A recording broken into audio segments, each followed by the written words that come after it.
Thanks for always finishing your lunch. Huh? I haven't been eating it. What? I've been throwing it away. I couldn't believe my ears. I get up early every morning to prepare his lunch, and it turns out he's been throwing it away. Why would you do that? It's my lunch. I can do what I want, right? I was heartbroken seeing my husband laugh as he said that. I lost faith in him as a person, and I decided to get back at him. I'll show him that I'm not always a submissive wife. Please marry me. Yes. 1 year after we started dating, I married my husband. We met at work. He was at the head office, and I was in the sales department. While we were dating, he always put me first, taking me to my favorite places and letting me eat my favorite foods. Every day, I felt happy thinking about the wonderful life that awaited us. But after we got married, his attitude changed drastically. He began to nitpick everything I did and made all the decisions himself.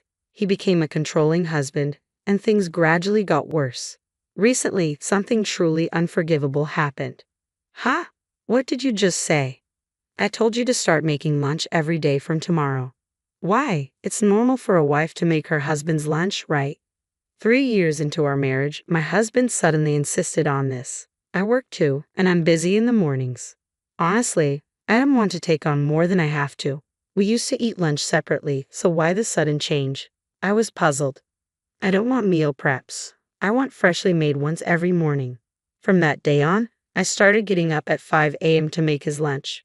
Cooking was never my strong suit, and even simple tasks like making scrambled eggs took considerable time.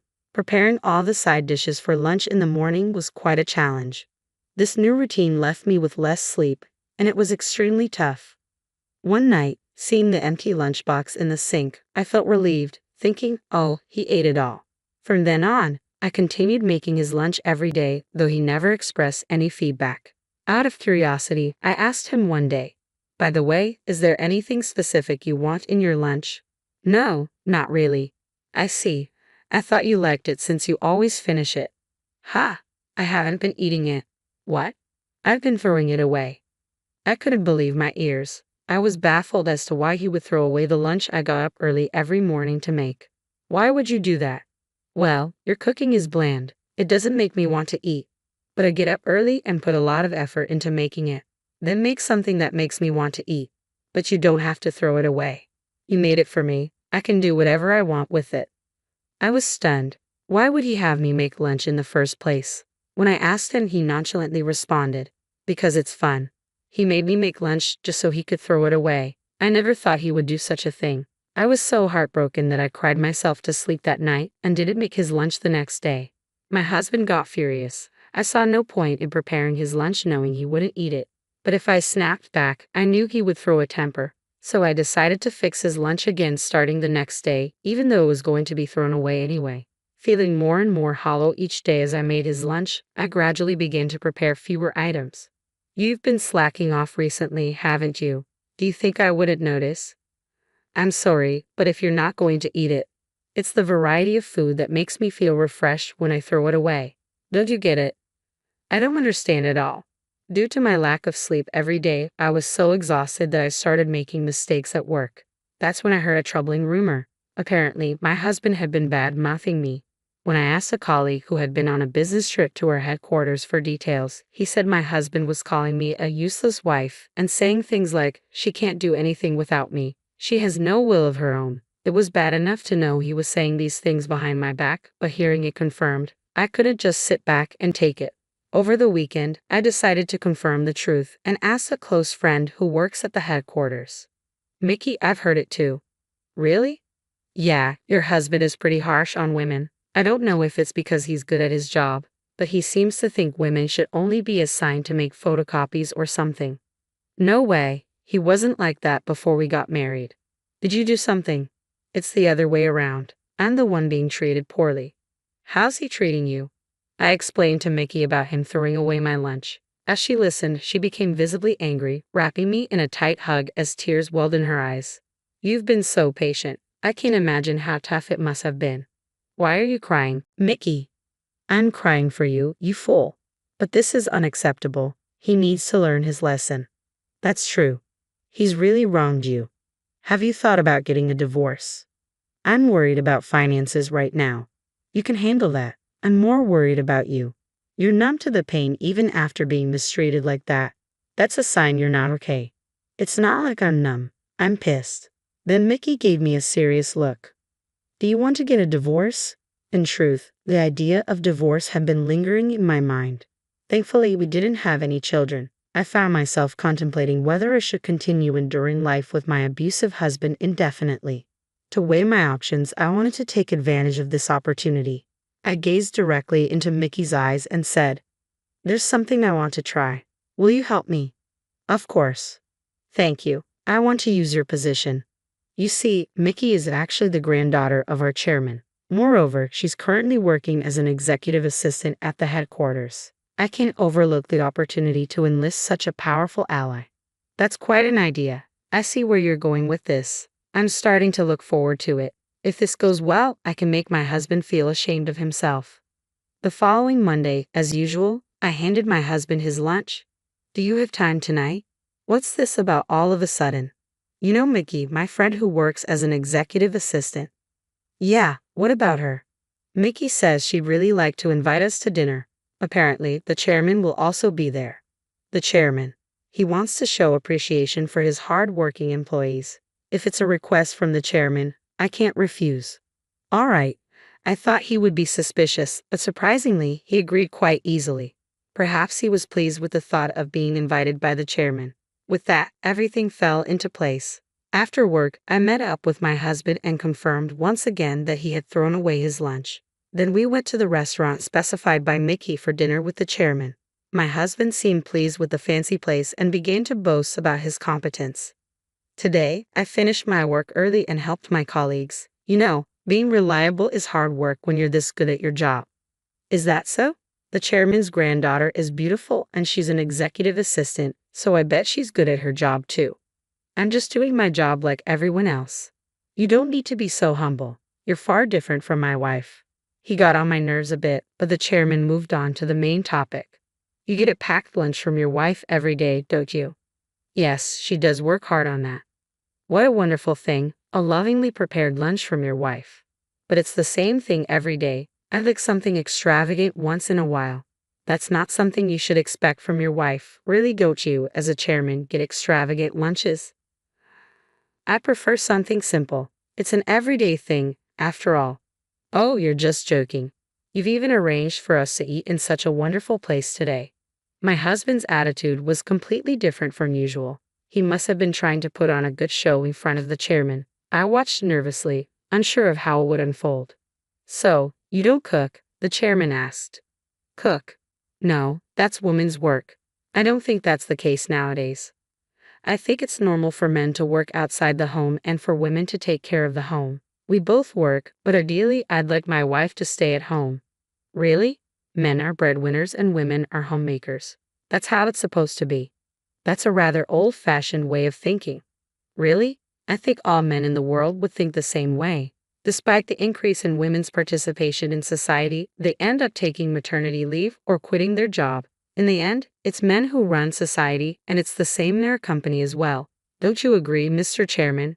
That was the first time I heard such a thing, but he should know that we can't live on his income alone. He was spouting derogatory comments about women, but the chairman avoided addressing them and continued the conversation. "What do you think of men who cook?" he asked. "They're feminine. I've heard it's becoming more common, but I don't understand it. What if I told you that I enjoy cooking? Would you think I'm feminine?" "Ha! And what if I told you that I, not your wife, made today's lunch? What would you do?" "You're kidding, right?" You could feel the chairman's anger seeping through his words, and it's understandable because his handmade lunch was thrown away. "Hey, what's this about? What do you mean?" "What you said yourself. You didn't eat your lunch today, right?" The plan that Mickey and I hatched involved getting some help from the chairman, who had recently taken up cooking as a hobby. Yesterday, the chairman had kindly given us some of his homemade dishes, which I repackaged and handed over to my husband this morning. You set me up. It was far different from what I usually cook. Anyone could tell at a glance. My husband, who must have thrown it away without checking, was momentarily at a loss for words. Watching this, Mickey spoke up. "Aren't you more concerned about the terrible things you're doing?" "What terrible things?" "It's strange to throw away food every day without even eating it." That's right, it's the worst to just throw away something someone else has made for you without any appreciation. Well, if I had known it was made by you, sir, I wouldn't have thrown it away. My husband was trying to hastily backtrack, looking pale at the chairman's words. So you wouldn't throw away the lunch I make, but it's okay for you to throw away the ones prepared by your wife? Well, she's no good of a wife. Can a husband do whatever he wants? That was my last straw. You are really the worst. What are you on about all of a sudden? Don't you realize how much your actions are hurting me? Huh? Why are you getting so worked up? I can't stand it anymore. I want a divorce. My husband stood looking perplexed. He glanced around the room, realizing he had no one to back him up, and began to panic. What are you talking about? How can you just say something like that out of the blue? It's not out of the blue. I've been thinking about it for a long time. Where did the kind man I married go? I was in love with you then. I don't love who you are now. As I conveyed my feelings, tears began to spill. I took out the divorce papers that I had put in my bag and placed them on the table.